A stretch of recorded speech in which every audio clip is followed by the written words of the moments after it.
I remember standing in the locker room of the Rockets years ago with Bill Fitch, then coach of the Houston Rockets, when Olajuwon walked by. I said, "Is he 7 feet?" He said, "No, more like 6'10". Although he's listed at 7 feet, but he certainly plays big, as Buck Williams just found out. Buck at 6'8", even at 6'10". Why, the way Olajuwon plays, he's tough to shoot over. And Olajuwon became entangled with Buck Williams. Also, Akeem is still going through the fasting period of Ramadan, the Muslim holy month, although has an easier time for night games as opposed to day games. So he's on the weak side, as he was Sunday against the Orlando Magic. That was a day game. Last touch by Willis. Last 4 games.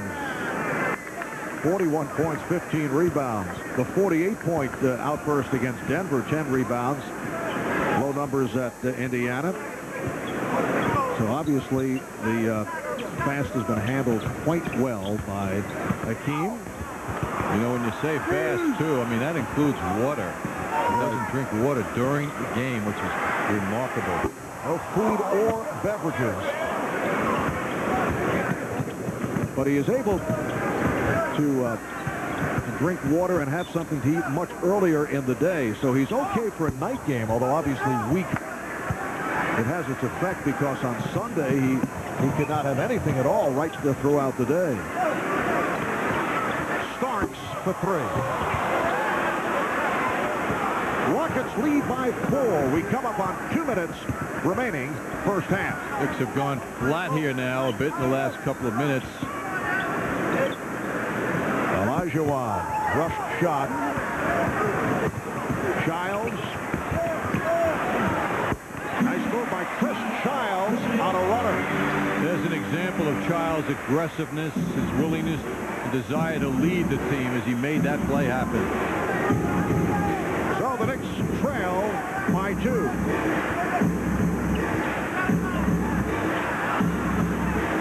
Maloney gives it back to Ellie for 3. Mario Ellie with his second three-pointer of the game. And the Rockets lead by 5. It's a 22nd timeout taken by the Knicks. Mario Ellie, a product of Power Memorial High School in New York City. Also, of course, the alma mater of Kareem Abdul-Jabbar.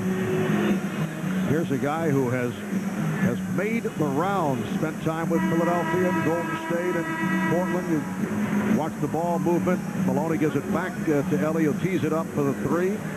Mario also played in the CBA, the USBL, in Portugal, Argentina, and Ireland. And this is 4th year with the Rockets, and he has emerged as a very important player because of his defensive skills, and a very smart player. Yes, and that ability to shoot long, as we just saw. But, you know, the coaching staff will be just as happy about the play of Matt Maloney on a play like that, who drew the attention of the defense, then gave the ball to Ellie, and he continues to lead his team nicely in the backcourt. That is Matt Maloney we're talking about. And Maloney defending against Childs. Minute and a half left in this first half. Offensive foul. Buck Williams trying to set a pick. So the Rockets get it back. And Sam Mack checks back in, replacing Mario Ellie. Ellie leads with 10. Balanced scoring by the Rockets. Willis with 12, Olajuwon 11, Ellie with 10, Drexler with 9, and 2 more for Clyde Drexler. And the Rockets now lead 49-42. The Rockets starting front line has severely outplayed the Knicks starting front 3. Illegal defense.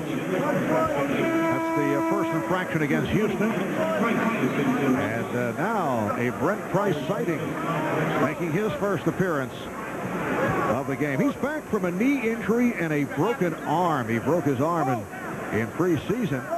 Coming into the season, John, it was thought that he would be the starting point guard. Matt Maloney, a surprise, and play of the rookie Randy Livingston also a surprise. Yes, Price was the designated man with a multi-year, very nice contract. Oh, Childs just took apart. Isn't that amazing? Willis and Olajuwon just watched Childs make a layup in front of them without even attempting to stop him. Childs beating Price off the dribble. Knicks scrambling defensively, getting a host of deflections. Series of fakes by Willis. And Oakley rebounds. Went behind the back. A dangerous pass that had to be saved by Childs. Rockets by 5. 25 seconds to go in the half. Houston spinning.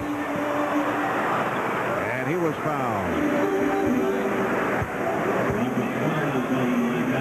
Foul on Matt Maloney. Well, right at the start of the telecast, we made the point that it was important for the Knicks to get good production out of Larry Johnson and Allen Houston, with Patrick Ewing sitting out for a third straight game, and both very quiet in this first half. Allen Houston with just his third point. He's 1 of 4 from the field. And again, Larry Johnson not looking to take his shots. 1 of 3, 4 points in all. They both have very difficult assignments on defense, and perhaps that's part of the reason why Drexler's quietly hurting the Knicks in his usual quiet way. And of course, Olajuwon and Willis are a package for anybody on the Knicks front line to deal with. 22nd timeout taken with 18 seconds left of the half. Marv, interesting. We're talking about the Hall of Fame inductees moments ago, but you know, there was a terrific article Sunday which brought back a lot of nice memories, I'm sure, for Knicks fans in the Sunday News about Gus Johnson, the late Gus Johnson of the Baltimore Bullets, who was up for induction into the Hall of Fame as a player. He didn't make it, but it certainly was nice to see and to have those that article, and to see so many good memories stirred up of his battles with Dave DeBusschere and the Knicks over the years. In fact, I saw Dave here Sunday and brought that up. He had already seen the article as well, and I know he had the highest regard for the late Gus Johnson, who was always it was a thrill to see them play. That is what made that Nick Bullock rivalry so special. There were several incredible matchups. DeBusschere and Johnson, Bradley and Barrett. That was extremely physical. Foul is called on Childs, his second, with 8 and 8/10 seconds remaining in the half. The Knicks did have a foul to give, and now the next foul would put them over the limit. Rockets with a 3-point lead. Down to 5 seconds. Here's Price for 3. And time has run out in this first half. We've had 13 lead changes. It's been close throughout.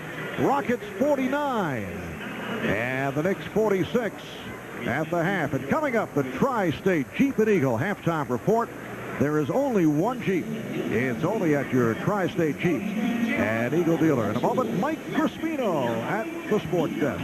We'll be back right after these words.